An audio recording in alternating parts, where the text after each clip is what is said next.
आज पर्यटन उत्साहटी को सुरुखुरे चलि परंपरा को उज्जीवित रखिंट तेणु आम ग्रामर समस्त भाई मान तरफ अनेक अनेक अभिनंदन जनाऊँ स्वागत जनाऊँ। तेणु आज आम समस्त ये भिड़ होती जे माँ उद्यापन उत्सव जो कहानी पुराण परिवेशन आम गाँव को आसवा गाहाणी मान द्वारा जे आम पुराण मंडित बहुत विषय आम जानवा पाँच तेणु प्रकृत में यही जो परंपरा जो मैंने आरंभ कर पुणी थे मोर कोटि प्रणाम जनाऊँ। आज पुणी एक विषय आसूची आमर तो प्रति वर्ष कहानी हुए वर्ष सफार आयोजन कहीं कौन वर्ष तो एमती सफा हुए ये वर्ष कहीं गोटे सफा होती समस्त मन में गोटे प्रश्न जे सफार आयोजन कहीं आम 2 दिन पूर्व ये भजन समारोह करने आसलु से आमर परिचालना दायित्व तथा आमर ये कोठी उषा अधिकारी श्रीजुक्त बनवासीकरण से आमको जनइले जे आगे मैंने आम गाँव से पर्व दिन आसवे एवं किसी गोटे विषय पर आलोचना करेंगे से आमको फोन माध्यम जन तेणु कौन कर विषय को से आलोचना करागला एवं आगे मानक केमती अतिथि रूपे 5टी नहीं आसबू से आलोचना पर्याय माध्यम कार्यक्रम को आगे नेबू।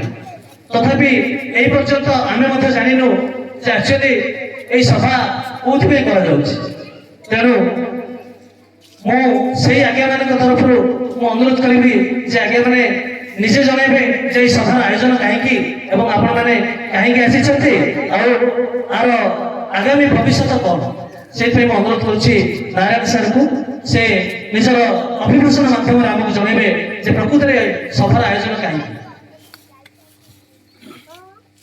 धन्यवाद मोर माँ मंगल कटकरे प्रणाम और आमर ग्रामवासी सत्तावृंद माँ मौसी भाई भौणी समस्त प्रणाम आमर गणर थिबा सरपंच बाबू निरंजन बाबू मोर धन्यवाद आमर गणर आसती मनोज बाबू कानु बाबू अनंत बाबू आमर आलोक बाबू प्रदीप बाबू आमर जो कहानी मान आसती मोर मूल उद्देश्य है आगे आमर सभा रजिस्ट्रेशन 1996 रजिस्टर्ड धनंतर सभा होता तापर आमको समय है कोरोना होकर 7 वर्ष बीती जाइए बर्तमान आम सरकार पाखे कहूँ आमर वार्धक्य भत्ता बोली किंतु आमर जिते सीनियर लोक अच्छा गाणी मान अच्छा आम नवीन बाबू समस्त वार्धक्य भत्ता आमर कलाकार भत्ता दे आम समस्त बेसी सरकार को दाबी करूँ जो उषा कोठी गंजाम प्रसिद्ध कोठी जो उषा कोठी द्वारा ए कहानी माने गाँ गाँ पुराण शास्त्र लोक मान ज्ञान चर्चा देकर सदमार्ग पठाऊँ यहीटा लोप पाक जाऊँ ब्रह्मपुर आसी आपण मान अनुरोध करने उषा कोठी मध्यम जमी आम परंपरा लगी माँ मंगला कोठी बोली एटा बजाय रखिए सरकार दाबी कर किसी टंका साहय डिसाइड करमर काली आसंता काली आमर गोटे सभा आयोजन कर कालसंपुर महासभा आयोजन आमर साउंडेटारे 17, 18, 19 3 दिन महासभा करा प्रत्येक गाँव में किसी अर्थ दे सरकार किसी अर्थ पाइबू आम कमिटी मैंने किसी अर्थ दे जो थिबा अनुष्ठान को बजाय रखा जदि अनुष्ठान टंका किसी बोले पिला माने आम करवा यही जो शुणिली बुईराणी आप गोटे कोठी अच्छा जाना से बहुत बढ़िया लोक से ज्ञान चर्चा करती यही जो आप जो संघ कर जो कमिटी करते शत शत धन्यवाद तत्सहित आम गहन जे यही मासटी जो आपको परिचालन दायित्व देते आमर बनवासी भाई को से जो ये मासटा कष्ट पड़े मत कहला आप जमी आसवे आसवा आसवाटा जबाटा किसी ना धन जन जौवन रही रही ମୁଁ ମଧ୍ୟ ମୋର ସରପଞ୍ଚ ଭାଇଙ୍କୁ ଅନୁରୋଧ କରୁଛି ଏଇ ଯଦି 3ଟା ଗାଁର ଆପଣଙ୍କ ପାଖକୁ ଆସିବେ ଆପଣ ଗୋଟେ ସାର୍ଟିଫିକେଟ ତାକୁ ଲେଖିକି ଦେବେ ଯେ ଏଇ ଗାଁରେ ଏତିକି ବର୍ଷ ହେଲା ଆମର ଗାଁରେ ନାଚ ଚାଲିଛି, ଏ କୋଠିରେ ଏତିକି ବର୍ଷ ହେଲା ପରମ୍ପରାରେ ଚାଲିଛି, କିନ୍ତୁ କିଛି ଆର୍ଥିକ ଅଭାବ ଯୋଗୁରୁ ଏଟା ମଉଳି ନବାକୁ ଯାଉଛି। ଆପଣ ଯଦି ସରକାର ତରଫରୁ ଆପଣ କୌଣସି ପ୍ରକାର ଯଦି ସାହାଯ୍ୟ କରିବେ ଏଇ ଗାଁର କୋଠିଟା ରହିବ ବୋଲି ଆପଣଙ୍କୁ ଯଦି ଗୋଟେ ଦେଇଦେବେ କଲେକ୍ଟର ଦ୍ୱାରା, କଲେକ୍ଟରକୁ ଆମ ଦ୍ୱାରା ଦେଲେ ଆମେ ପ୍ରତିବର୍ଷ 30,000 ଟଙ୍କା ପାଇଲେ ଆପଣଙ୍କ ମାନଙ୍କୁ ଆମେ ଧନ୍ୟବାଦ ଜଣାଇବୁ। ସବୁ ଯେତେ ଗାଁରେ ସରପଞ୍ଚ ଅଛନ୍ତି ମୁଁ ସମସ୍ତଙ୍କୁ ଜୁହାର କରିକି କହୁଛି ସମସ୍ତ ଗାଁକୁ ଯୋଉମାନେ ଆସିବେ ଆପଣ ଲେଟର ପ୍ୟାଡରେ ସିଲ୍ କରିକି କଲେକ୍ଟରଙ୍କୁ ଆମ ଥ୍ରୁରୁ ଦେଲେ ସରକାର କହିଛନ୍ତି 21,000 ଟଙ୍କା ହୁଏ, ଆମେ 30,000 ଟଙ୍କା ଦେବା ପାଇଁ ଦାବି କରୁଛୁ। ଦେଲେ ପ୍ରତିବର୍ଷ 30,000 ଟଙ୍କା ଆସିଲା ଆମର କୋଠିଟା ଭଲ ଭାବରେ ଚାଲିବ, ଆଉ କିଛି ଚାଲା କାଳେ ହବ। ସେଥିପାଇଁ ଆମର ସଭା ଅଛି ଆସନ୍ତା ମାସ 17, 18, 19 ଆଉ ସମସ୍ତ ଭାଇମାନଙ୍କୁ ଅନୁରୋଧ କରୁଛୁ ସେଟାକୁ ଆସନ୍ତୁ। କିଛି କାର୍ଯ୍ୟକ୍ରମ ଅଛି, କାହାଣୀ କାର୍ଯ୍ୟକ୍ରମ ଚାଲିବ 3 ଦିନ, ପ୍ରଶାସନ ବ୍ୟବସ୍ଥା କରାଯାଇଛି। ପ୍ରାୟ 7-8 ହଜାର ଲୋକ ଡେଲି ଖାଇବା ପାଇଁ ଆମେ ଡିସାଇଡ୍ କରୁଛୁ, ପ୍ରସାଦ ପାଇବେ। ଆଉ ସମସ୍ତଙ୍କୁ ଆମେ ଡାକିଛୁ ଆସିବା ପାଇଁ, ପ୍ରତ୍ୟେକ ଅଞ୍ଚଳର ସରପଞ୍ଚଙ୍କୁ ନିମନ୍ତ୍ରଣ ହବ, କିଛି ମନ୍ତ୍ରୀଙ୍କୁ ଡକା ହବ। ଆମେ ମଧ୍ୟ ଭାବିଛୁ ସିଏମ୍ ପ୍ରୋଗ୍ରାମ କରିବୁ ବୋଲି, ସେଟା ଭବିଷ୍ୟତରେ ଆମର କାଲି ସଭାରେ ବସିଲା ପରେ ଡିସାଇଡ୍ କରିବେ। ମୁଁ ଆମର ସରପଞ୍ଚ ବାବୁକୁ କହୁଛି जो एते सुंदर आगे परिवेश मु ए गांव के आसीनथिले देखिले एते सुंदर परिवेश, बहुत शिक्षित लोक समस्त बसी बड़ आनंद शुणुते। आज्ञा मो तरफ अनुरोध आगे ग्रामवासी आम सरपंच बाबू समिति सभा जिते कमिटी अच्छा एमती कमिटी चालू ए माँ कोठी चलो बोली मोर विनीत अनुरोध। यह कही मोर वक्तव्य शेष कर। जय मां मंगला।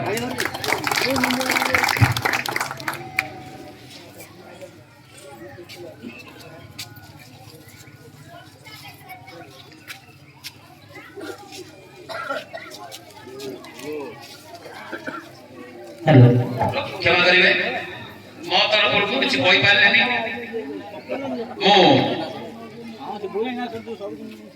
मो तरफ जिते पर्यंत सरकार दौथे दिंतु मो तरफ 5 वर्ष पर्यंत 5,001 टंका माँ सेवार देवी मत सभापति नंबर दे जो आम महासभा हम आर मसरे जिते लोक 11-12टा कोठी जाइए समस्त 5,000 टंका माँ सेवा दे प्रसिद्धि देती। धन्यवाद। आम समस्त जानिले जे प्रकृत में सभार आयोजन कहीं जे एही गंजाम जिलार जो गोटे निरा संस्कृति कोठीशाल बोधे ओडिशार कौन जिले में यही संस्कृति ना आम गंजाम जिला को छाड़ तेणु भाई मान जो प्रयास जे यही कोठीशा को उज्जीवित रखापी जे पीढ़ी पर पीढ़ी धीरे धीरे जो लोप हो आसुची समस्त जो आधुनिकता चली जाती से पर्याय को बंद करी आमर पुराना परंपरा को बजाय रखा यही जो सुंदर प्रयास को आम स्वागत जनाऊँ और आम गाँ तरफ आपण मान अनेक अनेक धन्यवाद जनाऊँ। आज्ञा मैंने किसी जन आज्ञा रही से आम संबर्धना कर श्रीजुक्त पंचलाल भूया तर्फे श्रीजुक्त बाबुबंधु भूया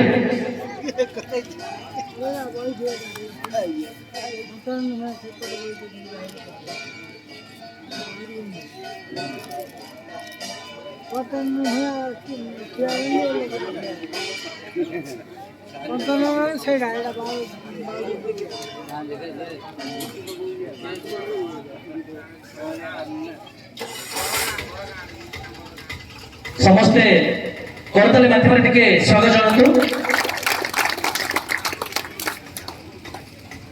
परवर्ती श्रीजुक्त भुवनी सावंत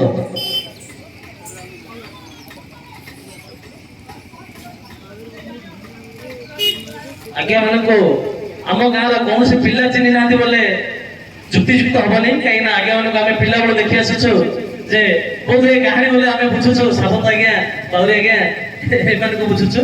बहुत खुशी कथा आउ गोटे नुआ कथा आप शुणु थे ब्रह्मपुर भागवत गादी उपाधि पाई भुवनी सावंत बाबू ये गोटे आमर गर्व भुवनेश्वर ଆମର ଶତପଥୀ ବାବୁ ପାଇଥିଲେ। ତାପରେ ଆମ ଗଞ୍ଜାମ ଡିଷ୍ଟ୍ରିକ୍ଟ ତରଫରୁ ଭାଗବତ ଉପାଧି ପାଇଛନ୍ତି ଆମର ଭୁବନ ସାଗତ ବାବୁ। ଏଇଟା ଆମ ସହିତ ଗର୍ବ। ସେଇଥିପାଇଁ ସମସ୍ତଙ୍କୁ ଅନୁରୋଧ କରୁଛି କରତାଳି ମାଧ୍ୟମରେ ଆଜ୍ଞା ବୋଲି ସମର୍ଥନ ଜଣାଇବା।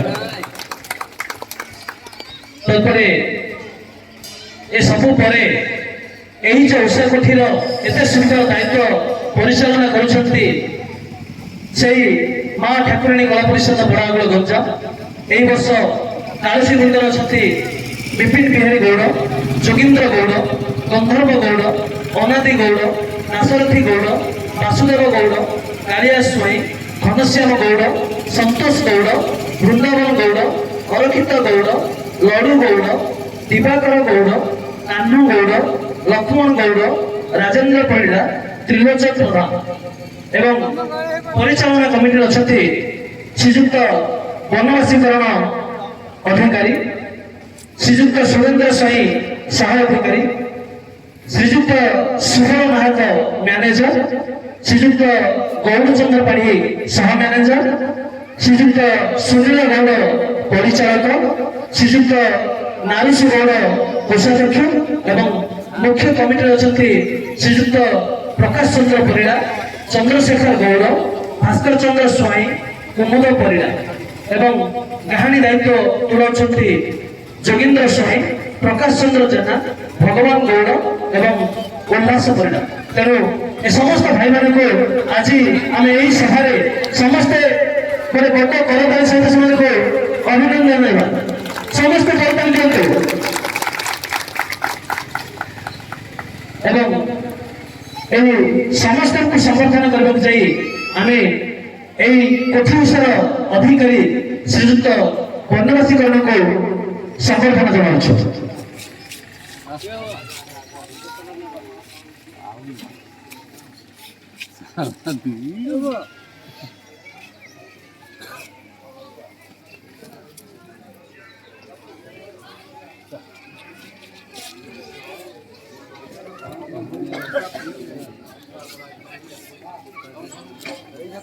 या ପରେ ମୋର କିଛି କହିବାର ଅଛି। ମୁଁ ଏଇ ଯୋଉ ଆମର ସଭା ହବ ପ୍ରତ୍ୟେକ ପଞ୍ଚାୟତର ସବୁ ସରପଞ୍ଚ ସମିତି ସଭ୍ୟ ସମସ୍ତଙ୍କୁ ନିମନ୍ତ୍ରଣ କରାଯିବ। ମୁଁ ଜାଣିଛି ଯେ କୋଉ ଜାଗାରେ କଣ ଗଛ ଲଗାଇଲେ ଫଳ ହବ, ସେଥିପାଇଁ ମୁଁ ଆମର ସରପଞ୍ଚ ଅନୁରୋଧ କରୁଛି ଏ ସଭା ବିଷୟରେ, ଏ ଗାଁ ବିଷୟରେ, ଏ କୋଠି ବିଷୟରେ କିଛି ଆମେ ତାଙ୍କ ମୁଖରୁ ଶୁଣିଲେ ଆମେ ବହୁତ ଖୁସି ରହିବୁ ବୋଲି କିଛି ଆମକୁ ଆପ୍ୟାୟିତ ଲାଗିବ। ସେଥିପାଇଁ ସେ ଏଇ ଯୋଉ ଗାଁର ଏଇ ଯୋଉ ବାତାବରଣ, ଏଇ ପାଣି, ଏଇ ମାଙ୍କର କୋଠି, ଏଇ ଯୋଉ ଲୋକ, ଏତେ ଭଲ ଲୋକ, ଏତେ ଶିକ୍ଷିତ ଲୋକ ଏଠାରେ ଅଛନ୍ତି, ବହୁତ ତାଙ୍କଠୁ ଶୁଣିବି। ଏ ବିଷୟରେ ଆମର ସଭାକୁ ମଧ୍ୟ କିଛି ସାହାଯ୍ୟ କରିବେ, କିଛି ନାହିଁ ଆମକୁ ଆସି ଯଦି ପିଲାମାନେ ଟିକେ ସାହାଯ୍ୟ କରିବେ, ଏ ଗାଁ ଲୋକ ସାହାଯ୍ୟ କଲେ ମୁଁ ବହୁତ ଉପକୃତ ହେବି। ଆପଣମାନଙ୍କୁ ଆମେ ନିମନ୍ତ୍ରଣ ଦେବୁ। ଆମର ଗାଁ ମୁଖିଆ ଯିଏ ବାପା ଥିଲେ ତ ପୁଅକୁ ଆମ ଭୟ ନେଲେ ବାପାକୁ ନିମନ୍ତ୍ରଣ କରାଯିବ, ଯଦି ଗାଁର ମୁଖିଆକୁ ଆମେ ନିମନ୍ତ୍ରଣ କରିବୁ, ଯେ ସରପଞ୍ଚ ବାବୁକୁ ଆମେ ନିମନ୍ତ୍ରଣ କରିବୁ, ତା ସହିତ ସମିତି ସଭ୍ୟ ଆମେ ସମସ୍ତଙ୍କୁ ନିମନ୍ତ୍ରଣ କଲେ ସମସ୍ତେ ଆସି ସାହାଯ୍ୟ କରିବେ। ତା ସହିତ କାଲି ଆପଣମାନେ ଯୋଉ ଫଟୋ ମତେ ପଠେଇଥିଲେ, ଆଜିର ଏଇ ଭିଡିଓ ମାଙ୍କର କୋଠି ସହିତ ମୋ ପାଖକୁ ପଠେଇଲେ, ମୁଁ ଭୁବନେଶ୍ୱର ପଠେଇଲି। ସମସ୍ତେ 25ଟା ମତେ ମିଳିଛି ବର୍ତ୍ତମାନ 25 ଜଣଙ୍କର ଅନୁରୋଧ। ସରପଞ୍ଚ ବାବୁ ଏଇ ଗାଁର କୋଠି ବିଷୟରେ କିଛି କହିବାର ମୋର ଅନୁରୋଧ। ଧନ୍ୟବାଦ। ଉପସ୍ଥିତ ସମସ୍ତ ଗୁରୁଜନଙ୍କୁ ମୋର ପ୍ରଣାମ। ନାରାୟଣ ବାବୁ ଯାହା କହିଲେ କୋଠି ବିଷୟରେ ମୋଠୁ କିଛି ଶୁଣିବାକୁ ଚାହୁଁଛନ୍ତି। ଏ କୋଠି, ଏ ବଡ଼ାବଡ଼ କୋଠି ଆମ ଜନ୍ମ ହେବା ପୂର୍ବରୁ ଚାଲିଛି। ବହୁତ ଆମ ବାପାମାନେ ଭଲ ଭାବରେ କହିପାରିବେ, ଆମେ ତାଙ୍କୁ ଯାହା ଯାହା ଟିକେ ଶୁଣିଛୁ ତା ବିଷୟରେ ଟିକେ କହିପାରିବୁ। ଆମର କୋଠି ସମ୍ପୂର୍ଣ୍ଣ ପାରମ୍ପରିକ ଏବଂ ନିଜସ୍ୱ। ଆଜି ପର୍ଯ୍ୟନ୍ତ এই କୋଠି ପାଇଁ କୌଣସି ଅନୁଦାନ କାହାକୁ ମଗାଯାଇନି, କି କୌଣସି ବଡ଼ ଲୋକ, କୌଣସି ମାନ୍ୟଗଣ୍ୟ ଲୋକ, କୌଣସି ଦାନୀ ଲୋକକୁ ମଧ୍ୟ କୌଣସି ଦାନ ଗ୍ରହଣ କରାଯାଇନି। ଯିଏ ଯାହା ସ୍ୱଇଚ୍ଛାରେ ଦେଲେ ସେଇ ଇଏରେ ଆମର କୋଠି ପରିଚାଳିତ। ବର୍ତ୍ତମାନ ସୁଦ୍ଧା ଆମର ଯେଉଁ କଳାଶାଳୀ ଭାଇମାନଙ୍କ ନାଁ କହିଲେ, ସେମାନେ ନିଜେ ନିର୍ଦ୍ଦେଶକ, ନିଜେ ନାଟ୍ୟକାର, ନିଜେ କଳାକାର, ସବୁ ସେମାନେ ସ୍ୱୟଂ। ସେମାନଙ୍କ ପାଇଁ ଗାଁ ତରଫରୁ କିଛି ଅର୍ଥ ସହଯୋଗ ସେମାନେ ବହୁତ ପରିଶ୍ରମ କରି ନିଜର ସମୟ ଦେଇକରି ଏ ଅନୁଷ୍ଠାନରେ ବଞ୍ଚେଇ ରଖୁଛନ୍ତି। ଗୋଟେ ଜିନିଷ ଆମ ଗାଁରେ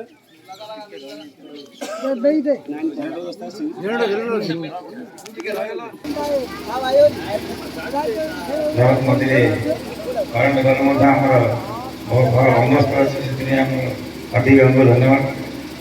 କୋଠିଶାଳ ଏଇଟା ତ ସମସ୍ତେ ଜାଣିଛନ୍ତି ବହୁତ ପୁରାତନ ଜିନିଷ, ଯୋଉଟାକି ଆର ବହି କ'ଣ ଆର ବିଷୟ କ'ଣ ଆମର କେବଳ ଶୁଣି ଶୁଣି ଆସିছে, ମାନେ ଏଥିପାଇଁ କୌଣସି ଅଲଗା ବହି ଛପା ହେଇନି କି ଅଲଗା ନିୟମ ନାହିଁ, ଲୋକଙ୍କ ପାଇଁ ଜାଣିନି, ଇଏ ପରମ୍ପରା ଭାଇ ଚଳି ଆସିଛି। ଏ ଜିନିଷ ଆମ ଗାଁର ଜିନିଷ ମୁଁ କହି ଆଧୁନିକତାର ଅଧିକ ବର୍ତ୍ତମାନ ସୁଦ୍ଧା ହେଇନାହିଁ। ଇଏ ପୂର୍ଣ୍ଣ ମାତ୍ରାରେ ପୌରାଣିକ ଏବଂ ପାରମ୍ପରିକ। ଏବଂ ବର୍ତ୍ତମାନ ତ ଯେଉଁମାନେ ଆସୁଛନ୍ତି, ଯେଉଁ ଭକ୍ତମାନେ ଆସୁଛନ୍ତି, ସେମାନେ ଯେଉଁ ଉତ୍ସାହରେ ଆସୁଛନ୍ତି, ସେମାନେ ଶିକ୍ଷିତ ହେଲେ ମଧ୍ୟ ସେମାନେ ଆଧୁନିକତାର କୌଣସି ଛାପ ଇଏ ଛାଡୁନାହାନ୍ତି। ସେଇ ବନ୍ଦନା କଳାପଟ ଆମର ଯେଉଁ ଭଜନ ଅଛି ସେଇଥିରେ ସେମାନେ ହେଉଛନ୍ତି, ସେଇ ପୁରୁଣା ଜିନିଷ ଚଳୁଛନ୍ତି। ସେଥିପାଇଁ ଆମେ ଏ ପୁସ୍ତକ ଟିକେ ଜାଣିଛୁ, ଆପଣ ଜାଣିପାରିବେନି, ଆପଣ ଜାଣୁଥିବେ କେତୋଟି ଗାଁ ଅଛି କୋଠି ସମ୍ପୂର୍ଣ୍ଣ ବନ୍ଦ ହେଲାଣି, କିନ୍ତୁ ଆମ ଗାଁ କୋଠି ଦିନକୁ ଦିନ ଉନ୍ନତି କରୁଛି। ଯଦି ଗଲା ବର୍ଷ 10 ଥିଲେ ଏ ବର୍ଷ 11 ଜଣ, ଏମିତି କର୍ମକାରେ ଏ ବର୍ଷ 100 ଲୋକ ସାଙ୍ଗରେ ବୁଲିଥାଉଛି। ଆପଣ ଦେଖିଲେ ଜାଣନ୍ତି ବର୍ତ୍ତମାନ କୋଠିରେ ଇଣ୍ଡିଆର ପୁରାତନ ଜିନିଷ କେତେ ଲୋକ ଆଗ୍ରହ ଶୁଣୁଛନ୍ତି।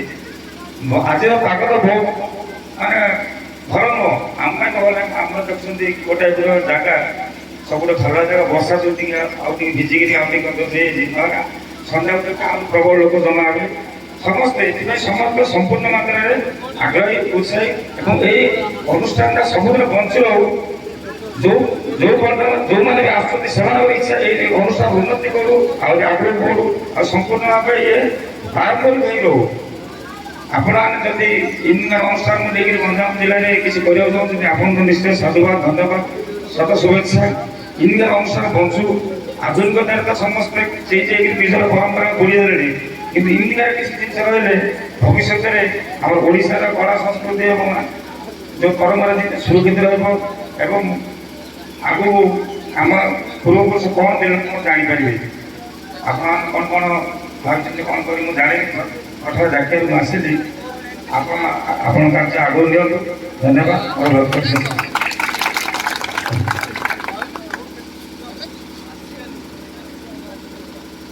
ସୁନ୍ଦର କଥା ଯେ ଆପଣମାନେ ଆମେ ସମସ୍ତେ ଶୁଣିଲେ। ସବୁଠି ଆଧୁନିକତାର ଛାପ ମାରି ଆସିଲେଣି, କିନ୍ତୁ ବଡ଼ଆଗର କୋଠି ଏହି ପର୍ଯ୍ୟନ୍ତ ସେଇ ପୌରାଣିକ ଢାଞ୍ଚା, ସେଇ ନିରାଳମ୍ବର ଉତ୍ସବ ଆଜି ପର୍ଯ୍ୟନ୍ତ ପାଳନ କରି ଆସୁଛି। ଏହାର କାରଣ ହେଉଛି ଯେ ସମସ୍ତଙ୍କ ସୁନ୍ଦର ହୃଦୟ, ନିର୍ମଳ ମନ ଆଉ ସ୍ୱଚ୍ଛ ପରିବେଶ, এই সমস্ত ଆମ ଗାଁକୁ ଗୌରବାନ୍ୱିତ କରିଛି। ତେଣୁ ପୁଣି ଥରେ ମୁଁ ମୋ ଗାଁ ପାଇଁ, এই ବଡ଼ଆଗର ମାଟି ପାଇଁ ନିଜକୁ ବହୁତ ଗର୍ବ ଅନୁଭବ କରୁଛି ଯେ ପୁଣି ଯଦି ମୁଁ ଜନ୍ମ ହୁଏ, ପୁଣି ମରିକି ଜନ୍ମ ହେବି, ତାହେଲେ এই ବଡ଼ଆଗର ମାଟିରେ ଜନ୍ମ ହେବି। ତେଣୁ ସମସ୍ତଙ୍କୁ ଅନୁରୋଧ କରୁଛି ଯେ এই ମାଟି ମା ପାଇଁ ଗୋଟେ ସୁନ୍ଦର ବଡ଼ କଳତାଳ ହେଇଯାଉ। ଆମର ଖୁସିର ଖବର ଯେ ଆପଣଙ୍କର ଗାଁ ପାଖରେ ଆମର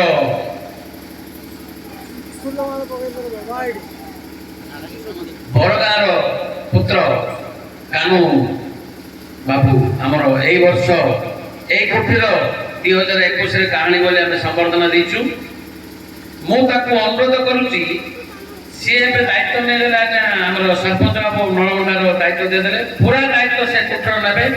ଆଉ ଅତି ଭଲ ଲାଗିଲା ମୋତେ ସରପଞ୍ଚ ବାବୁ କହିଲେ ଯେ ପୁରାତନ ଜିନିଷ ହିଁ ଆମେ ପାଳନ କରିକି ଆସିছে। ସବୁ ଜାଗାରେ ରାମାୟଣ ମହାଭାରତ ଦିଦିନ ପର୍ଯ୍ୟନ୍ତ ରକ୍ଷାଚାରିତାକ କରୁଛନ୍ତି, ବୁଝିବାର ନାହିଁ। ସେ ମାଙ୍କଡ଼ଟେ ହେଉଥିବ, ହନୁମାନଟେ ହେଉଥିବ, କ'ଣ ବୁଝୁଛି? ଏଇ ଯୋଉ ଜିନିଷଟାକୁ ଯୋଉ ବଜାୟ ରଖିଛନ୍ତି, ତାଙ୍କ ବାପା ମାଆଙ୍କୁ ଧନ୍ୟବାଦ, ତାଙ୍କୁ ମଧ୍ୟ ଧନ୍ୟବାଦ, ଏଇ ଗ୍ରାମବାସୀ ମୋର ଧନ୍ୟବାଦ। ମୁଁ ଏଇ ବର୍ଷ ଶପଥ ନେଇଛି ପ୍ରତ୍ୟେକ ଗାଁରେ ଯୋଉଠି କୋଠି ବନ୍ଦ ହେଇଯାଇଛି ସେମାନଙ୍କୁ ମଧ୍ୟ ଆମେ କିଛି ଅର୍ଥ ଦେଇ ମଧ୍ୟ କୋଠି ଚଳେଇବୁ। କାରଣ ମୋର ମୁଖ୍ୟ ଲକ୍ଷ୍ୟ କହିପାରୁନି ଯେ ମୋର କାହାଣୀ 200 ଅଛନ୍ତି ଆଜ୍ଞା, ଦେବତା ଛାଡ଼ିକିରି 200 କାହାଣୀ ଅଛନ୍ତି। ତାଙ୍କ ସହିତ ଅଛନ୍ତି ବାଜାବାଲା, ଭୋଜିବାଲା, ଆମେ ତ 100 ଟଙ୍କା ଦେଇପାରିବାନି। ଯଦି 200 କୋଠି ଉଷା କୋଠି ଆମେ ପାରମ୍ପରିକ ଶୁଣିପାରିବା, ଭଲ ବୁଦ୍ଧି ଶିଖିପାରିବା, ସେମାନେ ମଧ୍ୟ 5 ପଇସା ପାଇବେ ବୋଲି ମୋର ଲକ୍ଷ୍ୟ। ଯେ ମୋର ଯେତିକି ଅଛନ୍ତି କାହାଣୀ ମାନେ ତାଙ୍କର କର୍ମ ହେଲା କାହାଣୀ ଗାଇବା, ଆମମାନଙ୍କୁ ସଦ୍ବୁଦ୍ଧି ଦେବା, ସତ୍ଜ୍ଞାନ ଦେବା, ଆଉ କାହାଣୀ ମାଧ୍ୟମରେ ଆମକୁ ସନ୍ମାର୍ଗରେ ନେବା ପାଇଁ ତାଙ୍କେ ମାନେ ଅଭ୍ୟାସ କରୁଛନ୍ତି। ତାଙ୍କ ପାଇଁ ମଧ୍ୟ ମୁଁ ବୁଲି ବୁଲି ଆସିକି 25 ଦିନର ଦୋକାନ ଖୋଲିନି, ଘରକୁ ଯାଉନାହିଁ, ଘଣ୍ଟା ରାତି ହଉଛି, ଗାଡ଼ି ଘରେ ଟିକେ ଅଶାନ୍ତି ହଉଛି, ହେଲେ ମଧ୍ୟ ମୋର ଗୋଟେ ବର୍ଷ ଆগে ଆମେ ଯେମିତି ଗୋଟେ ମାସଟି ବିଲରେ ଧାନ ଚାଷ କଲା ପରେ ଧାନ ହଉଛି, ମୁଁ ଏ ବର୍ଷଟା ବୁଲିଲେ ମୋର କାହାଣୀ ମାନେ ଆଉ 10 ବର୍ଷ ଆଗେଇ ନେବେ। ସେ ସହିତ ମୁଁ এই ବର୍ଷ ଅନୁରୋଧ କରୁଛି କାମ ଭାଇ, ସେମାନେ ଯଦି ତମ ନିମନ୍ତ୍ରଣ ଦେଲେ ତମେ 3-4 ଦିନ ଆସିକି କୋଠିଟା ଚଳେଇବ, ଏଇଟା ମୋର ଅନୁରୋଧ। ଆମର ସରପଞ୍ଚ ବାବୁ ଯୋଉମାନେ ଅଛନ୍ତି, ସେ ପିଲାର କୌଣସି ପ୍ରକାର ଡିମାଣ୍ଡ ନାହିଁ, ପଇସା ନାହିଁ, ଆପଣ ଗାଁ ପାଖରେ ରହୁଛି ଆଜ୍ଞା, ପ୍ରତିବର୍ଷ ତାଙ୍କୁ ଫୋନ କଲେ 3-4 ଦିନ କୋଠ ଚଳେଇବେ। ଶେଷ ଦିନ ସେ ନିଶ୍ଚୟ ଏଠିକି ଆସିବେ। ସେ କାରଣ ତାଙ୍କ ସରପଞ୍ଚ ତାଙ୍କୁ ମୁକୁଟ ପିନ୍ଧେଇ ଦେଲା ପରେ କହିଲେ ଯାହା ଯାବତୀୟ ଖର୍ଚ୍ଚ ମୁଁ ଖର୍ଚ୍ଚ କରି ତମେ ଗାଁଣୀ ହେଲା ପରେ ଆମ କୋଠି ଚଳେଇବ ବୋଲି ତାଙ୍କୁ ଦାୟିତ୍ୱ ଦେଇଦେଲେ। ମନ ଅନୁରୋଧ, ଏତେ ବଢିଆ ସୁନ୍ଦର କୋଠି, ପରିବେଶ ଭଲ, ତୁମେ 3-4 ଦିନ ଆସି କୋଠି ଚଳେଇବ। ସାବଧାନରେ ରହୁଛନ୍ତି ସାଙ୍ଗେ ତ ଜନ୍ମ ମାମୁଁ, ଧୀର ମାମୁଁ, ବାପାର ମାର ଭାଇ ଗୋଟେ ମାମୁଁ, ଆଉ ଗୋଟେ ଜନ୍ମ ମାମୁଁ। ଏବେ ଭାଗବତ ପ୍ରତ୍ୟୟରେ ସମସ୍ତେ ତାଙ୍କୁ ମାମୁଁ ବୋଲି ଡାକୁଛନ୍ତି। ଆମର ବାଉରୀ ଆଜ୍ଞା ମଧ୍ୟ ବହୁତ ସୁନ୍ଦର ବୁଝେଇବେ। ସେଥିପାଇଁ ଆମର ପରିଚାଳନାରେ ବର୍ତ୍ତମାନ ପାଇଁ ଅଛନ୍ତି, ଯାହା କିଛି ଆପଣଙ୍କର କଳାକାର ଭତ୍ତା ପାଇଁ ଆପ୍ଲିକେସନ ଦେବେ, ଏ ଭାଇକୁ ଦେବେ। ଆଉ ଗାଁର ଯୋଉ ଆମର ଯୋଉ ନବୀନ ବାବୁ କରିଛନ୍ତି ଗୋଟେ ଗୋଟେ କୋଠିକି କେତେ ଟଙ୍କା କିଛି ଅର୍ଥ ପ୍ରଦାନ କରିବା ପାଇଁ, ଯାହା ଯାହା ଆପ୍ଲିକେସନ ଅଛି ଭାଇ ଦାୟିତ୍ୱ ନେବେ। ଏଇ ସଭାର ଦାୟିତ୍ୱ ବର୍ତ୍ତମାନ ନେଇଛନ୍ତି, ତାଙ୍କ ପାଠରୁ କିଛି ଶୁଣିବ ବୋଲି ମୋର ବିନୀତ ଅନୁରୋଧ। ପ୍ରଦୀପ ଭାଇ। ସର୍ବପ୍ରଥମେ ଏଇ ବରାଗୁଳ ମାଟିକୁ ମୋର ପ୍ରଣାମ, ତାପରେ ମା ମଙ୍ଗଳାଙ୍କ ଦରବାରରେ ମା ମଙ୍ଗଳାଙ୍କୁ ମୋର ପ୍ରଣାମ। ଏହି ସଭାରେ ଉପସ୍ଥିତ ଥିବା ସରପଞ୍ଚ ବାବୁ ଏବଂ ବয়োଜ୍ୟେଷ୍ଠ ଆଜ୍ଞାମାନେ, ତତ୍ସଙ୍ଗେ ସଙ୍ଗେ ଭାଇ ଏବଂ ମଞ୍ଚାସୀନ ସାନ ଭାଇମାନେ, ସମସ୍ତଙ୍କୁ ମୋର ପ୍ରଣାମ। କହିବାର କଥା, ଓଡ଼ିଶା ହେଉଛି ଗୋଟେ କଳାର ଦେଶ, ତେଣୁକରି ଆମ ନାଁ ଉତ୍କଳ। ତା ଭିତରେ ଅଛି ଆମ ଗଞ୍ଜାମ ଜିଲ୍ଲା। ଗଞ୍ଜାମ ଜିଲ୍ଲା ମାନେ କହିଲେ ଘୁମେଶ୍ୱରରେ ଆଜ୍ଞା ଯୋଉ କବି ଥିଲେ ଉପେନ୍ଦ୍ର ଭଞ୍ଜ, କବି ସମାନ। ତାପରେ ଦ୍ୱିତୀୟରେ ଥିଲେ କବି ସୂର୍ଯ୍ୟ ବଳଦେବ ରଥ, ଯାହାଙ୍କ ନାଁକୁ ନେଇ ଆଜି ଆମେ କବି ସୂର୍ଯ୍ୟ ନଗର ଗର୍ବିତ ଅନୁମାନ କରୁଛେ। ଏଇମାନଙ୍କୁ କହିଲେ ଗଞ୍ଜାମବାସୀ ବୋଲି ଆମେ ସମସ୍ତେ ପରିଚିତ ହେଇପାରିବା। ଆମେ ବହୁତ କୋଠି ବୁଲିଲୁ, ବହୁତ ଗାଁରେ ବହୁତ କୋଠି ବନ୍ଦ ହେଇଗଲାଣି। କାହିଁକି ନା ଆଜ୍ଞା ବର୍ତ୍ତମାନ ଯୋଉ ଦରଦାମ ବୃଦ୍ଧି ହେଉଛି, ଏଇଥିରେ କୋଠି ଗୁଡା ଚାଲିପାରୁନି। ନ ଚାଲିବା ଫଳରେ ସେମାନେ ବନ୍ଦ କରିବା ବାଧ୍ୟ ହେଉଛନ୍ତି। ଆମେ ପଚାରିଲେ ଭାଇ ତମ ଗାଁରେ କାହିଁକି କୋଠି ବନ୍ଦ କରିଦଉଛ, ବହୁତ ଦିନ ହେଲା ଚାଲି ଆସୁଥିଲା। ସେମାନେ କହିଲେ ଆଜ୍ଞା ବହୁତ ପ୍ରକାର କାରଣ ଅଛି, ତା ଭିତରେ ମୁଖ୍ୟ କାରଣ ହେଲା ଆର୍ଥିକ ସମସ୍ୟା। ତେଣୁ ଭାଇ ଆଉ ମୁଁ ଆମେ ଏ ବର୍ଷ ପ୍ରତ୍ୟେକ କୋଠି ବୁଲିବାକୁ ପ୍ରୟାସ କରୁଛୁ ଗଞ୍ଜାମ ଜିଲ୍ଲାରେ। ଯୋଉ ଗାଁରେ କୋଠି ବନ୍ଦ ହେଇଯାଇଛି, ଆଉ ଯୋଉଟା କୃତ୍ରିମ ଆପାତରେ ପଡି ରହିଛି, ଆଉ ଯୋଉଟା ସୁପ୍ତ ହେଇ ରହିଯାଇଛି, ତାକୁ ପୁନରୁଦ୍ଧାର କରିବା ସହିତ ପୁଣି ଥରେ ଜୀବନେଶ ମନ୍ତ୍ର ଦେଇ ବିଭିନ୍ନ କାରଣର ସହାୟତା ଯୋଗାଇବା ପାଇଁ ଆମେ ବଦ୍ଧପରିକର ଅଛୁ। ମଣିଷ ତ ଆଜ୍ଞା ଦିନେ ଜନ୍ମ ଦିନେ ମରଣ, ତେଣୁକରି କୁହାଯାଇଛି କେହି ରହିନାହିଁ ରହିବେ ନାହିଁ ଭବରଙ୍ଗ ଭୂମି ତଳେ, ସର୍ବେ ନିଜ ନିଜ ଅଭିନୟ ସାରି ବାଉଡ଼ିବେ କାଳ ବଳେ। ତେଣୁ କେହି ରହିନାହାନ୍ତି ଆଜ୍ଞା, ସମସ୍ତେ କ୍ଷଣ ଯାଇ ଦିନେ ଆସି ଦିନେ ଯିବା। କିନ୍ତୁ ମରିବା ପୂର୍ବରୁ ଯଦି କିଛି ଭଲ କାମ କରିଯାଇଥିବା, ହୁଏତ ଆମ ପିଢି ଆମେ ନ ରହିଲେ ସେମାନେ ମନେ ପକେଇବେ ଯେ ଏଇ ଭାଇମାନେ ରହିଥିବା ଯୋଗୁଁ ଆମ ଗାଁକୁ କିଛି ଆର୍ଥିକ ସହାୟତା ଯୋଗାଇ ଦେଇଥିଲେ ସରକାରଙ୍କ ତରଫରୁ। ବିଶେଷ କିଛି କହୁନାହିଁ, କହିବାର କଥା ଆମେ ସମସ୍ତେ ଲାଗି ପଡୁଛୁ ଯେ ଏଇ ତ ମା ମଙ୍ଗଳା କୋଠି, ଇଏ କିନ୍ତୁ ଆଗକୁ ଆଗକୁ ଭଲ ଭାବରେ ହେଇପାରିବ। ଆଉ ତାର ଯେତେ ପ୍ରକାର ଦାୟିତ୍ୱ ଆଉ ଯେତେ ପ୍ରକାର ସୁବିଧା ସହଯୋଗ ଯୋଗାଇବା ପାଇଁ ଆମେ ସରକାର ଦାବି କରିବୁ। ତା ସହିତ ଆପଣମାନଙ୍କ ଗାଁକୁ ସରକାରଙ୍କ ତରଫରୁ 30,000 ଟଙ୍କା କେମିତି ମିଳିବ ପ୍ରତିବର୍ଷ, ତାର ଗୋଟେ ଆମେ ସୌଭାଗ୍ୟ ପରିଚାଳନା କରିବୁ। ଏତିକି କହି ମୋର ବକ୍ତବ୍ୟ ଶେଷ କରି ଜୟ ମା ମଙ୍ଗଳା। ଧନ୍ୟବାଦ। ଆମର କିଛି ସମୟ ଖରାପ ଭାବିବେନି, ଆମର ଯୁବ ସଭାମାନେ ଆସୁଛନ୍ତି, ଆଉ ତ ସମୟ ନାହିଁ କୋଠି ଆରମ୍ଭ କରିବା। ମୋର ଅନୁରୋଧ ଆମକୁ ଟିକେ ସାହାଯ୍ୟ କରିବେ ଯେ 17, 18, 19 ଆମର ଯେଉଁ ଆପଣମାନେ କମିଟି କରିଛନ୍ତି କିଛି ଯୁବ ପିଲାମାନଙ୍କୁ ପଠେଇଲେ ପ୍ରସାଦ ବିତରଣ ସେ ପରିଚାଳନା କମିଟିରେ ଆମେ ବ୍ୟାଚ୍ ଦେବୁ, ଟିକେ ସାହାଯ୍ୟ କରିବ ବୋଲି ଆମେ ଆପଣଙ୍କ ପାଖକୁ ଆସିଛୁ। ଏତେ ବଡ଼ ଯେଉଁ ସଭା ହେବ ମୋ ସରପଞ୍ଚ ବାବୁଙ୍କୁ ଅନୁରୋଧ କରୁଛି ଏଇଠୁ କିଛି ଯୁବପିଢ଼ିମାନଙ୍କୁ ପଠେଇ ଯେଉଁ ମହାସଭା କରାଯିବ ସେଇଠି ଟିକେ ଆମକୁ ସାହାଯ୍ୟ କରିବେ। ଆଉ ମୁଁ ମଧ୍ୟ ଶପଥ କରି କହୁଛି ମୁଁ ଥିବା ପର୍ଯ୍ୟନ୍ତ ବ୍ରହ୍ମପୁରରେ ଗୋଟେ ଦିନ ମୋତେ କୋଠିକି ଆସି ମୁଁ ଛିଡ଼ା ହେବି, କିଛି ନିମନ୍ତ୍ରଣ କରିବା ଦରକାର ନାହିଁ। ପିଲାମାନେ ମୋତେ ଯଦି ସାହାଯ୍ୟ କରିବେ ଯେ ମହାସଭା 17, 18, 19 ଆଜ୍ଞା ଆମେ ଆପଣମାନଙ୍କର ସହଯୋଗରେ କରିବାକୁ ଚାହୁଁଛୁ। ଦିନକୁ 8,000 10,000 ଲୋକ ଖାଇବେ, ଏଡ଼େ ବଡ଼ ସଭା ହେବ, ବହୁତ ବହୁତ ବଡ଼ ବଡ଼ ଜ୍ଞାନୀମାନେ ଆସିବେ, ସନ୍ଥମାନେ ଆସିବେ ତାଙ୍କ ସେବା କରିବା ପାଇଁ। ମୁଁ ଏତିକି ଅନୁରୋଧ କରିବା ପାଇଁ ଆପଣଙ୍କୁ ଅନୁରୋଧ କରୁଛି। ସରପଞ୍ଚ ବାବୁ ଏମାନଙ୍କୁ ଟିକେ ଏକଜୁଟ କରିକି ମୋତେ ଟିକେ ପଠାଇବେ, ମୁଁ ନିମନ୍ତ୍ରଣ ଦେବାକୁ ଆସିବି। ସବୁ ପିଲାମାନେ ସବୁ ସଭାରେ ଯେତେ ଲୋକ ଅଛନ୍ତି ସମସ୍ତେ ସେଠିକି ଆସି ସାହାଯ୍ୟ କରିବେ। ନାରାୟଣ ବାବୁ ଆପଣ ଜାଣିନାହାନ୍ତି ଆମ ଗାଁରେ ଗୋଟେ ପରମ୍ପରା ଭିତରେ ଆଉ ଗୋଟେ ପରମ୍ପରା ଅଛି। ଏଠି କିଏ କାହାକୁ ନିର୍ଦ୍ଦେଶ ଦିଏନି, ଯାହା ବି ହୁଏ ସମସ୍ତଙ୍କ ସାମ୍ନାରେ ଚର୍ଚ୍ଚା ହେଇକି ଏ ବର୍ଷ କିଏ ଅଧିକାରୀ ହେବ, କିଏ ତାଙ୍କର କୋଷାଧ୍ୟକ୍ଷ ହେବ, ସେମାନେ ନିଜେ ତୟ କରିବେ। ଆପଣ ଯେଉଁ କହିଲେ ଆପଣ ପଠେଇବେ, ଆଜ୍ଞା ମୁଁ ଶୁଣନ୍ତୁ, ଆପଣ କହିଲେ ମୁଁ କହୁଛି, ଆପଣ ବି ଶୁଣନ୍ତୁ। ଆପଣ କହିଲେ ମୁଁ ପଠେଇବି, ମୁଁ ବି ସେମାନଙ୍କ ସାଙ୍ଗରେ ଜଣେ ବ୍ୟକ୍ତି ଆମର ଏଠି ସେମାନେ ଆମେ ତ ଆପଣ ଯାହା ବି କହିଲେ, ଆପଣ ଯେଉଁ ପ୍ରସ୍ତାବ ଦେଲେ ଆମେ ଆଲୋଚନା କରିବୁ। ଆମେ ଯେତିକି ଆମ ଯେଉଁ ଭାଇ କହିଲେ କମିଟି ଯେଉଁମାନେ ସେମାନେ ବସି ଆଲୋଚନା କରିବୁ। ସମୟ ବାହାର କଲେ ଆପଣ ତ କେଉଁ ତାରିଖରେ କହିଲେ 17, 18 ଆମେ 17, 18, 19 ଆଲୋଚନା କରିବୁ। ଆଗକୁ କ'ଣ ନିଆଯିବ ଆମେ କହିବୁ। ଆପଣ ଯେଉଁ ଗୋଟେ ଜିନିଷ କହିଲେ ଅର୍ଥ ଅଭାବରୁ କୋଠି ବନ୍ଦ ହେଉଛି, ଏଇଟା ସମ୍ପୂର୍ଣ୍ଣ କାଳ୍ପନିକ ଏବଂ ଅନ୍ୟକୁ ଦୋଷ ଦେଲା ଭଳିଆ। ନିଜର ଉତ୍ସାହ ନଥିଲେ କୋଠି ବନ୍ଦ ହୁଏ। ଏବେ ଆମ ଗାଁରେ ଯେତେ ଯାକ ଲୋକ ଅଛନ୍ତି ଏମାନେ କି ଧନୀ ନୁହନ୍ତି କି କୌଣସି ନାହିଁ, କିନ୍ତୁ ଉତ୍ସାହୀ ଏବଂ ପରମ୍ପରା ବଞ୍ଚେଇବା ଯେଉଁ ଜିଦି ସେଇଟା ଆପଣ ଦେଖୁଥିବେ।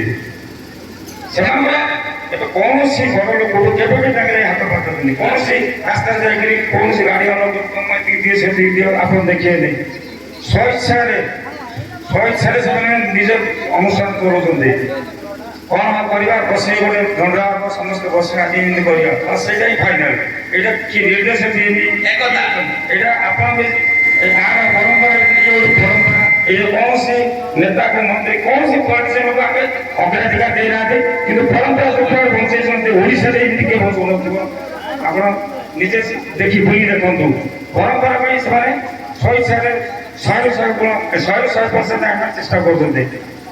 ମୁଁ ଏହା ତ ଏ ବଢ଼ିଆ ଜିନିଷ ଦେଖିଲି ଆଜ୍ଞା। 3ଟା ଜାଗାରେ ଗୋଟେ ଆଲିପୁର, ଆମର ମୁକୁନ୍ଦପୁର, ଏଇ ଗାଁ ଯୋଉ ପିଲାମାନେ ଏକତା ହେଇକି କର୍ମ କରୁଛନ୍ତି। ସେ ଗୋଟେ ଝାମୁ ଯାତ୍ରା ହେଉଛି, ବଡ଼ ଯାତ୍ରା। ଆପଣ ମଧ୍ୟ ଯୋଉ ଗାଁ ବୁଲଉଛନ୍ତି, ମୋ ତରଫରୁ ଏ କମିଟି ଭାଇମାନଙ୍କୁ ଅନୁରୋଧ କିଏ ପଠେଇବାକୁ ନାହିଁ, ମୋତେ ଅର୍ଥର ସାହାଯ୍ୟ ଦରକାର ନାହିଁ।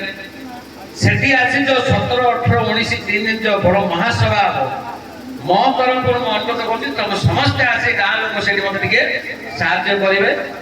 ସେତିକି ସମୟ ହେଉଛି ଆଜ୍ଞା। ଯେମିତି ଗୁଣ୍ଡୁଚି ମୂଷା କିଛି ଧୂଳି ନେଇକରି ସେତୁବନ୍ଧ ମାରିଥିଲେ ବୋଲି ସେବା କରିଥିଲେ, ଆପଣ ସେତିକି କରିବେ ବୋଲି ମୋର ବିନତି ଅନୁରୋଧ। ଏହା କହି ଆମର ସଭା କରିବା, ଆମର ମଣ୍ଡଳ ଖାଲି ହେଇଗଲା। ଆଉ ସରପଞ୍ଚ ଯୋଉ କଥାଟା କହିଲେ ବହୁତ ସୁନ୍ଦର। ସମସ୍ତେ ଭିତରେ ଯିବି ମୁଁ ମଧ୍ୟ ଜଣେ ଗୋଟେ କର୍ମୀ। ଏଇ ମନୋଭାବଟା ଯାହା ପାଖରେ ରହିଲେ ସିଏ ନେତା ଆଜ୍ଞା। ଯୋଉ ପାଖରେ ଏଇଠି ରହିଲା ଅହଙ୍କାର ଗର୍ବ ସେ କିଛି ହେଇପାରିବେନି। ଏଇ ଜିନିଷଟା ବହୁତ ମୋତେ ଭଲ ଲାଗିଲା।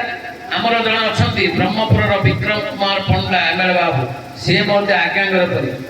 ସିଏ ରିକ୍ସାବାଲା ଖାଉଥିଲେ ମିଶିକି ଖାଇବେ କହିଲେ ପରେ ଆଜ୍ଞା ଏମିତି ଲୋକ ଖୋଜିବାଟା ମହା କଷ୍ଟ। ଯାହା ହଉ ଆପଣ କ'ଣ ରହୁଛନ୍ତି ସରପଞ୍ଚ ବାବୁ। ଆଉ ସମସ୍ତେ ଗୋଟେ ଶପଥ କରିବା ଯେ ଗଞ୍ଜାମର ଏଇ ଯୋଉ କଳା ଆମ ସହିତ ମିଶୁଛନ୍ତି। ଭାରତ ମେଳା, ରଜା ନାଟକ, ପାଲା, ଦାସକାଠିଆ ଆମ ରେଜିଷ୍ଟ୍ରେସନ ମିଶୁଛନ୍ତି। ସେଥିପାଇଁ ସେ ଗହଳି ହବ। ଆମ ଗଞ୍ଜାମର କଳାକୁ ବଜାୟ ରଖିବା ପାଇଁ ଆମେ ବ୍ରହ୍ମପୁରର ଭାଇମାନେ ଆଉ ଏଇଠିର ଭାଇମାନେ ବୋଇରାଟ ମିଶିକି ଆମେ କରୁଛୁ। ଗଞ୍ଜାମର କଳାଟାକୁ ଆମେ ବଜାୟ ରଖିବା। ପ୍ରତି ପ୍ରତିବର୍ଷ ପ୍ରତ୍ୟେକ ଗାଁରେ କୋଠି ଆରମ୍ଭ କରିବା। ଯାହାର ଯୋଉ ଅସୁବିଧା ହବ ଆମେ ସେ ଜାଗାରେ ଆସିବା। କାହିଁକିନା ତଳ ଦିନ ନଳମଣ୍ଡାରେ ବର୍ଷା ହେଲା ବେଳେ ବୁଝେଇ ଦେଲେ ତାଙ୍କର ଆଉ କାହାଣୀ ମିଳିଲେନି। ସେମାନେ କହିଲେ ରଜ ନାଁଟା ଲଗେଇବୁ। ପ୍ରେସିଡେଣ୍ଟ ମତେ ଫୋନ କଲେ କାହାଣୀ ଜଣୁନାହାନ୍ତି କଣ କରିବା ବୋଲେ ସଙ୍ଗେ ସଙ୍ଗେ ବାଦାନ ଭାଇଟାକୁ ଫୋନ କଲୁ। ଆମର ସୀମାତ୍ରୀ ଆମର ସୀମା ଆଜ୍ଞା ଯାଇକିରି କୋଠିଟା ଚଳେଇକିରି ଆରମ୍ଭ ହେଇଗଲା। ସେଥିପାଇଁ କୋଠି କୋଠି ଯୋଉଠି ଯୋଉ ପାରମ୍ପରିକ କାର୍ଯ୍ୟକ୍ରମ ଛାଡ଼ି ଦେଇକିରି ଯୋଉ ଆଲୋକିତ ଭଜନ ସମାରୋହ ରାମାୟଣ ମହାଭାରତ ଛାଡୁଛନ୍ତି ସେଥିପାଇଁ ଧନ୍ୟବାଦ। ଏତିକି ମୋ ବକ୍ତବ୍ୟ ଶେଷ କଲି। ଆମର କୋଠି ଆରମ୍ଭ କରିବା। ମୋର ଅନୁରୋଧ ସମସ୍ତେ ଗୋଟେ ଜାଗାରେ ଛିଡ଼ା ହେଇକିରି ଫଟୋଟା କାଲି ମୁଁ ପଠେଇବି ଟିକେ ପ୍ରେସ ବାଲା ପାଖକୁ ଟିକେ ପଳେଇ ଆସନ୍ତୁ ଶ୍ରାମ ନେଇଯିବା। ଟିକେ ଆଜ୍ଞା ଟିକେ ଅନୁରୋଧ କରୁଛି ସାର୍ ଆପଣ ଟିକେ ସମୟ ଦିଅନ୍ତୁ।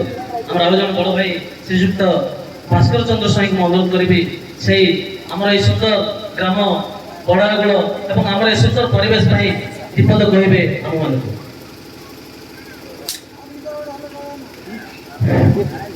ପ୍ରଥମେ ମା ମଙ୍ଗଳାଙ୍କ ଚରଣ ବିନ୍ଦୁରେ ମୋର ପ୍ରଣାମ।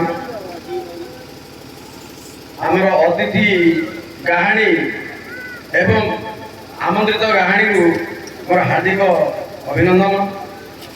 ଏହି ମଞ୍ଚ ପରିଚାଳନା କରିବାରେ ଯେଉଁ ଆମର ଯୁବକ ଭାଇମାନେ ସହଯୋଗ କରିଛନ୍ତି ସେମାନଙ୍କୁ ମୋର ଆନ୍ତରିକ ଶୁଭେଚ୍ଛା। ଆମର କମିଟି ପରିଚାଳନା ଏସବୁ ଏମାନଙ୍କୁ ଏବଂ ଶେଷରେ ମୁଁ ଆପଣଙ୍କ ସିନା ସରପଞ୍ଚ ବୋଲି ସମ୍ବୋଧନ କଲେ ସମ୍ବୋଧନ କରିପାରିବି। ମୁଁ ନିରଞ୍ଜନ ଗୌଡ଼କୁ ମଧ୍ୟ ଅତ୍ୟଧିକ ଧନ୍ୟବାଦ ଦେଉଛି ଯେହେତୁ ସିଏ ମୋର ସାନ ଭାଇ। ଆଉ ଆମର ଭକ୍ତ ସଦଳୀ ଭକ୍ତ ଦର୍ଶକ କଳାପ୍ରେମୀ ଭାଇ ଭଉଣୀମାନଙ୍କୁ ମୋର ହାର୍ଦ୍ଦିକ ଅଭିନନ୍ଦନ। ଆପଣମାନେ ଯେତେବେଳେ ଏଇ ପ୍ରସ୍ତାବ ଦେଲେ ଆମର ଏଇ କୋଠିଶାଳାର ଯିଏ ଅଧିକାରୀ ସିଏ ଆମକୁ ମିଟିଂ ଡକେଇଲେ। ମିଟିଂ ଡକେଇ କହିଲେ ଯେ ଏମିତି ଏମିତି ଗୋଟେ ଘଟଣା ଘଟୁଛି ଆଉ ଗାହାଣୀ ମାନେ ସେମାନେ 10 ଜଣ ଆସିବେ। ଆମକୁ କିଛି ଆ ଉପରେ କିଛି ସୂଚେଇବେ ଆଉ ପ୍ରୋତ୍ସାହନ କରିବେ। ଆପଣମାନେ ଜାଣିନଥିବେ ଆମ ଗାଁର କୋଠି ଆ ପୂର୍ବରୁ ତ ଆମର ନିରଞ୍ଜନ କହିଛନ୍ତି ଯେ ଏ କୋଠି ଆମେ ଜାଣିନୁ। ଆମ ଗାଁ ବସିବାର ଅତି ଅଧିକ ହେଲେ 200ରୁ କମ୍ ବର୍ଷ ହବ। 150ରୁ ଅଧିକ 200ରୁ କମ୍ ହବ। 170 ଭିତରେ ଜାଗା 174 ବର୍ଷ ହେଲା ଏ ଗାଁଟା ବସିବାର ହେଲା 174। ଆପଣମାନେ ଦେଖିବେ କିନ୍ତୁ ଆ ପୂର୍ବରୁ କେବେ କୋଠି ଆରମ୍ଭ ହେଇଛି ତାର କୌଣସି ସଠିକ ବିବରଣୀ ନାହିଁ। ସ୍ୱର୍ଗତ ଗୋଳିଆ ଗୌଡ଼ ସେ ଜଣେ ମହିଷୀ ମାହାର ଆଉ ଅନ୍ୟାନ୍ୟ ସେମାନେ ତାଙ୍କର ସାଙ୍ଗସାଥି ଏମାନେ ମିଶି କ'ଣ କଲେ ପ୍ରଥମେ କୋଠି ଆରମ୍ଭ କରିଛନ୍ତି। ସେଇ ଦିନଠାରୁ କୋଠି ଚାଲିଛି। ଆମେ ଛୋଟ ଛୋଟ ପିଲାବେଳେ ଆମେ ନାଟକ କରୁଥିଲୁ ଆମେ ଉପରେ ଇଏ କରୁଥିଲୁ କିନ୍ତୁ କୋଠି କିଏ ଗୋଟେ କହିଲା 40 ବର୍ଷ ହବ କୋଠି ହଉଛି ଏଟା ଠିକ ନୁହଁ। ଏଇ ଗାଁ ବସିଲା ଠାରୁ କୋଠି ଅଛି। ଆଉ ଆପଣ କହିଲେ ଯେ ନିରଞ୍ଜନ ଗୋଟେ ଜିନିଷ କହିଛି ମୁଁ କାହାକୁ ପଠେଇ ପାରିବିନି। ଯେହେତୁ ଆମର ଗାଁରେ ଅନୁଷ୍ଠାନ ଗୋଟେ ନାହିଁ 3-3ଟା ଅନୁଷ୍ଠାନ ଅଛି। ଆର ବଡ଼ ବୋଲି କିଏ କାହାକୁ କୁହାହଉନି। କେବଳ ନିମିତ୍ତ ମାତ୍ର ପାଇଁ ପ୍ରେସିଡେଣ୍ଟ କୁହାହେଇଥିବ କି ଯୋଉ ପ୍ରେସିଡେଣ୍ଟ ମଧ୍ୟ ଆମ ଭଳିଆ କାମ କରିବା ଲେବର ହବ। ଆମର 3ଟା କ'ଣ ଅନୁଷ୍ଠାନ। ପ୍ରଥମ ହେଲା ଆମର କୋଠି ଯୋଉଟାକି ସର୍ବପ୍ରଥମେ ଆରମ୍ଭ ହେଇଛି। ପରବର୍ତ୍ତୀ ସମୟରେ ଆପଣମାନେ ଦେଖୁଥିବେ ଏଇ ନିରଞ୍ଜନ ଅଲେଖ ସ୍ୱାମୀ ଯୋଉଟାକି ତାର ପରବର୍ତ୍ତୀ ଅନୁଷ୍ଠାନ ଯୋଉଟାକି କେବେ ହେଇଛି ଆମେ ମଧ୍ୟ ତାର ସଠିକ ବିବରଣୀ କହିପାରୁନୁ। ହୁଏତ 1800 କେତେ ବୋଲି ସେ ଆମର ବାବା କହୁଥିଲେ। ତାପରେ 1999 ମସିହା ଠାରୁ ଆରମ୍ଭ ହେଲା ଆମର ରାମେଶ୍ୱର ମହାଦେବ ମନ୍ଦିର। ଆମର 3ଟା ଅନୁଷ୍ଠାନ। ଚାନ୍ଦା ପଡ଼ିବ ସମୂହ କୌଣସି ଜାଗାରେ ମଗା ହବନି। କେବଳ ଆମେ କ'ଣ କରୁଛୁ ନା ଥରେ କୁହାହେଲା ଚାନ୍ଦା ଦିଅ ସମସ୍ତେ ଚାନ୍ଦା ଦେବେ। କୌଣସି ବିଭ୍ରାଟ ନାହିଁ। ଯଦିଓ ବିଭ୍ରାଟ ହେଲା ଆମ ଭିତରେ ଆମେ ସମାଧାନ କରୁଛୁ ଯୋଉଟାକି ଥାନା ପର୍ଯ୍ୟନ୍ତ ଯାଇପାରିବେ। ଆପଣମାନେ ଏଇଟା ମଧ୍ୟ କରିପାରିବେ। ଆଉ ଗୋଟେ ଜିନିଷ ଆଜ୍ଞା, ଏ ଯୋଉ ସଭାଟା ହେଲା ଆଗରୁ ଟିକେ ହେଲେ ଯୋଉ ଖୁସି ଲାଗିଥାନ୍ତା, ବର୍ତ୍ତମାନ ସମସ୍ତେ ବୋରିଂ ଫିଲ୍ କରୁଛନ୍ତି। କାହିଁକି ନା ଡେରି ହେଇଗଲା। ହେଲେ ମୁଁ ଗୋଟେ ଜିନିଷ କହିବି, ଆପଣଙ୍କୁ ଟିକେ ବୋର ଲାଗିପାରେ, କିନ୍ତୁ ସତ କଥା କହୁଛି। ଆଉ ସତ କଥା ଭିତରେ ପ୍ରଶ୍ନ ହବ, ମୁଁ ପ୍ରଶ୍ନ କରିବାକୁ ଚାହୁଁନି। ମୁଁ ଜଣେ କାହାଣୀ ନୁହଁ ପ୍ରଶ୍ନ କରିବି କିମ୍ବା ଗଣ୍ଠି ପକେଇବି, ପ୍ରଶ୍ନ କରିବି କିମ୍ବା ଗଣ୍ଠି ପକେଇବି। ମୁଁ ଜଣେ ଅଲଗା ପ୍ରକାର ଲୋକ, ଯୋଉଟାକି ଆପଣମାନଙ୍କୁ କହି ଶୁଣନ୍ତୁ। ଗୋଟେ ଅଫିସରେ ମିଛ ନାହିଁ, ସତ କହୁଛି। ଗୋଟେ ଅଫିସରେ ଡିଷ୍ଟର୍ବାନ୍ସ ହେଲା ମୋ ସାଥିରେ, ମୋ ସାଙ୍ଗରେ ଯୋଉ ଡିଷ୍ଟର୍ବାନ୍ସ ହେଇଛି, ସେଇଠି ମୁଁ କଣ କରିଛି, ନିଜର ମାତୃଭାଷା କଠିନ ଭାଷାକୁ ପ୍ରୟୋଗ ନ କରି ମୁଁ ଦୋକରି ଭାଷାରେ ସେମାନଙ୍କୁ ଗାଳି କରିଛି। ତାପରେ ଆରମ୍ଭ ହେଲା ଯୋଦ୍ଧାର। ମୁଁ କରିଛି 25 ତାରିଖ ଦିନ ଏଇ ଗଣ୍ଡଗୋଳଟି। 29 ତାରିଖ 4:21 ମୋତେ 5 ଫୋନ୍ ଆସିଲା ଯେ ଆପଣଙ୍କର କ'ଣ ସୁବିଧା ଅସୁବିଧା କଥା କୁହନ୍ତୁ। ମୁଁ ସେମାନଙ୍କୁ ସବୁ ସତତା କହିଲି। ତାପରେ କହିଲି ଯେ ହାତୀ ଯୋଉଟେ ଗଳି ଯାଉଛି, ଟିକେ ଲାଗୁନି, ପିପୁଡ଼ି ଯିବାକୁ ରାସ୍ତା ମିଳୁନି। ଶୁଣ ଆଜ୍ଞା, କେସ୍ଟା ଡାଏରୀ କରି ରେଜିଷ୍ଟ୍ରି କରି ତୁରନ୍ତ କରନ୍ତୁ। ଯଦି ତୁରନ୍ତ ନାହିଁ ଆପଣ ଡାକନ୍ତୁ, ନହେଲେ ଆପଣ ଆସନ୍ତୁ। ଆପଣ ଲୁଙ୍ଗି ପିନ୍ଧିକି ପ୍ରଥମେ ଦେଖନ୍ତୁ। ଲୁଙ୍ଗି ପିନ୍ଧିକି ଗାଁରେ ଏବେ ଦେଖିବେ ଯେ ସାଧାରଣ ଲୋକମାନେ କେମିତି ଚଳୁଛନ୍ତି, ସାଧାରଣ ଲୋକମାନେ କେମିତି ଚଳୁଛନ୍ତି। ପରବର୍ତ୍ତୀ ସମୟରେ ରେଭିନ୍ୟୁ ଯୋଉଟାକି ଆମର ଆଦିଶ ମଧ୍ୟ ଫୋନ୍ ଆସିଲା ପରେ ସେଇଟା ମଧ୍ୟ ସେଇ କଥା କହିଛି। ତେଣୁକରି ମୁଁ ସେମାନଙ୍କୁ କହି, ସେମାନେ କ'ଣ ଆପଣଙ୍କର କ'ଣ ଅସୁବିଧା, କ'ଣ ଆଜ୍ଞା ଅସୁବିଧା ହବ, ଆମେ ଯାହା ଆପଣଙ୍କୁ ଗୁହାରି କହୁ, ଗୁହାରି କଲେ କ'ଣ ହବ, ଆପଣମାନେ ଡୋଣ୍ଟ ମାଇଣ୍ଡ ମି। ମୁଁ ଏଇ ଜିନିଷଟା କହୁଛି, ମୁଁ ପ୍ରଶ୍ନ କରୁନି କି ଗଣ୍ଠି କରୁନି। ଆପଣମାନେ ନିଜେ ନିଜେ ସତ କଥା କହିବେ, ଆଉ ଯୋଉଟାକି ପୁରୁଣା ବର୍ଣ୍ଣିତ ମିଛ କରିକି ପ୍ରଭାବିତ କରିବେନି। ମୁଁ ଭୟ, ତୁ ଗୁହାରି କରୁଛୁ ଯାହାକୁ, ମୁଁ ଭୟଟା କରୁଛି ଯାହାକୁ। ଏତିକ ତୁ ଗୁହାରି କରୁଛୁ ଯାହାକୁ, ମୁଁ ଭୟଟା କରୁଛି ଯାହାକୁ। ଏଇଟା ପ୍ରଶ୍ନ ନୁହଁ କି ଗଣ୍ଠି ନୁହଁ, ମୋ କାହାଣୀ ନୁହଁ, ତାପରେ ଅର୍ଥ ଜଣା ନାହିଁ। ତେଣୁକରି ଆପଣମାନଙ୍କୁ ଅନୁରୋଧ କରୁଛି, ଆପରେ ଡିସ୍କସନ କରିବେ, କିନ୍ତୁ ଯୋଉଟାକି ପ୍ରମାଣିତ ହେଇଥିବ। ମୁଁ ଆପଣଙ୍କର ଅଛି କ'ଣ ଦଣ୍ଡିରାଜ ଶରଣ ଆସୁନି ତାକୁ, କିନ୍ତୁ ଏଇଟା ଯୋଉ ଆମର ଆହ୍ୱାନ ଯୁଗରୁ ଅଛି, ତୁ ଗୁହାରି କରୁଛୁ ଯାହାକୁ, ମୁଁ ଭୟଟା କରୁଛି ଯାହାକୁ। ଏଇ ଥାନ୍ତୁ, ମୁଁ ସହିଯାଉ। ହେଲେ ଏଇ ଜିନିଷଟା ଆକୁ ଠିକ ଭାବେ କହିଲେ, ଯୋଉଟା ମୁଁ ସେମାନଙ୍କୁ କହିଦେଇଛି, ମାନେ 5T ଜାତିରେ ମଧ୍ୟ ଏ ପ୍ରକାର ଭାଷା କହିଛି, ଆଉ ରେଭିନ୍ୟୁ ଯୋଉଟାକି ଆପଣଙ୍କର ଆଦିଶ ଜାତିରେ ମଧ୍ୟ ଏ ପ୍ରକାର କହିଦେଇଛି। ଆଉ ମୋର ଏ ସାହସ ଅଛି, ସେମାନେ ମୁଁ ମୁହାଁମୁହିଁ ହେଇପାରୁଛି, ବୁଝିଲେ। ତେଣୁକରି ମାନେ ମିଛ ନାହିଁ, ସତ କଥା ଯୋଉଟାକି ଏବେ 16 ତାରିଖ 3:34 ମୋତେ ଆଦିଶ ବୁଝିଲେ, ଏଇ 16 ତାରିଖ। ତେଣୁକରି ବିଶେଷ କିଛି କହୁନି, ଗଣ୍ଠି ପକେଇଲି ବୋଲି ଆପଣ କହିବେନି। ଆଉ ଏତିକି କହି ମା ମଙ୍ଗଳାଙ୍କ ଚରଣ ବିନ୍ଦୁରେ ମୋର ପ୍ରଣାମ, ଆଉ ଆପଣମାନଙ୍କୁ ମୋର ହାର୍ଦ୍ଦିକ ଶୁଭକାମନା। ଏତିକି କହି ମୁଁ ମୋର ବକ୍ତବ୍ୟ ବନ୍ଦ କରୁଛି। ଜୟ ହିନ୍ଦ। ଆମର ବହୁତ ଦୁଃଖ ଲାଗିଲା, ଏଠି ଜଣେ ଭଲ କାହାଣୀ ଥିଲେ, ସେ କ'ଣ କରୁଣା ନୁହେଁ କ'ଣ ଗୋଟେ ଦେହତ୍ୟାଗ କରିଦେଲେ। ତାଙ୍କ ନାଁଟି ଗନ୍ତାଇ ଗୌଡ଼ ବୋଲି। ମୁଁ ଅନୁରୋଧ କରୁଛି ସମସ୍ତେ ତାଙ୍କ ଆତ୍ମାଙ୍କର ସଦ୍ଗତି ପାଇଁ ବୋଲି ଆମେ 20 ସେକେଣ୍ଡ ତାଙ୍କ ପାଇଁ ନିରବ ପ୍ରାର୍ଥନା କରିବା ବୋଲି ବିନମ୍ର ଅନୁରୋଧ। ଜାଣନ୍ତୁ ସମସ୍ତେ ତାଙ୍କର ଅନ୍ତରାତ୍ମାଟା କେମିତି ସଦ୍ଗତି ହେବ। 20 ସେକେଣ୍ଡ ଆମେ ଆଉ ଜଣେ ଆମର ଗଣେଶ ଭାଇ ଅରୁଣ ଗୌଡ଼ ସେ ମଧ୍ୟ ଅଛନ୍ତି। 2 ଜଣ ଆମର ବୟସ୍କ ବ୍ୟକ୍ତି ନକୁଳ ଗୌଡ଼।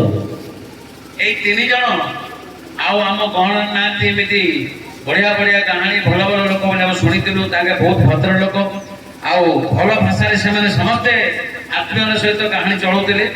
ମୁଁ ବୈରାଣ୍ଡ ଶୁଣିଲା ପରେ ବହୁତ କଷ୍ଟ ଲାଗିଲା। ତାଙ୍କ ପାଇଁ 2 ସେକେଣ୍ଡ ଆମେ ନିରବ ପ୍ରାର୍ଥନା କରିବା ବୋଲି ମୋର ବିନୀତ ଅନୁରୋଧ।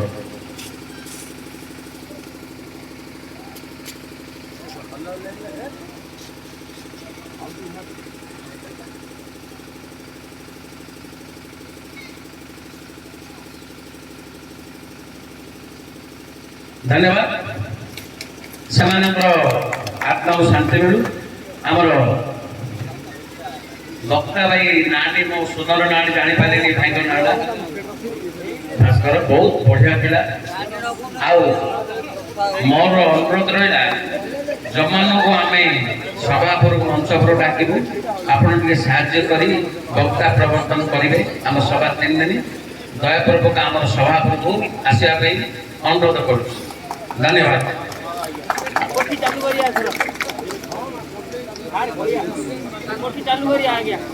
धन्यवाद सार मैंने बहुत समय बाहर करी कोठीशाला परंपरा को केमती बचाई रखा से प्रयास जारी रखिंट आगु निजर प्रयास को जारी रखिए। तेणु आज्ञा मान को धन्यवाद जनाऊँ समस्त भाई मान को शांति श्रृंखलार सहित सहयोग कर धन्यवाद जनाऊँ। आठी बोल भी गोटे प्रश्न अच्छे कहानी आपण मैंने कहानी प्रश्न नुह जानवा चाहूँगी काली आपण मान जो आम यही सब जिन बोरे जाऊँ उत्तम भाई पचार रोहित भाई छाड़ खाई माने कौन छाड़ खाई माने कौन जो कुकुड़ा छेली काटी खाइबा आउ किछि अछि छाड़ खाई माने आज्ञा मोर गोटे ନିଜସ୍ୱ कौनाते कि पत्थर पे साउंड शुणिया लोक बोली भाविली आमर आज्ञा कहले 2टा कथा विपुड़ी जे को रास्ता ने हाथी पळौची तो गुहारे जो करिबु जाको मो भयता कर ए 2टा प्रश्न तो आपण कहले छाड़ी के खाइबा कोन छाड़तिबो मद मांस छुरा ए सब नहीं को जिंस छाड़ खाइबो ठीक बढिया प्रश्न कहजो म तार उत्तर भलो बा सठिक बार बुझिबी आ मोर मले 3टा प्रश्न रहि जाइछि। धन्यवाद। यही प्रकार से आपण हमको सम्मान देले ए जो ए गांव आसिया पर मु जानि नथिली एमिति गोटे गां के अछि हमको ए प्रकार सम्मान देले गां लोक मोर प्रणाम दंडवत जदि कोन से त्रुटि था हम क्षमा करिवे। नमस्कार। एठी सभा शांत करूछु तापरे हमें टिके समाप्त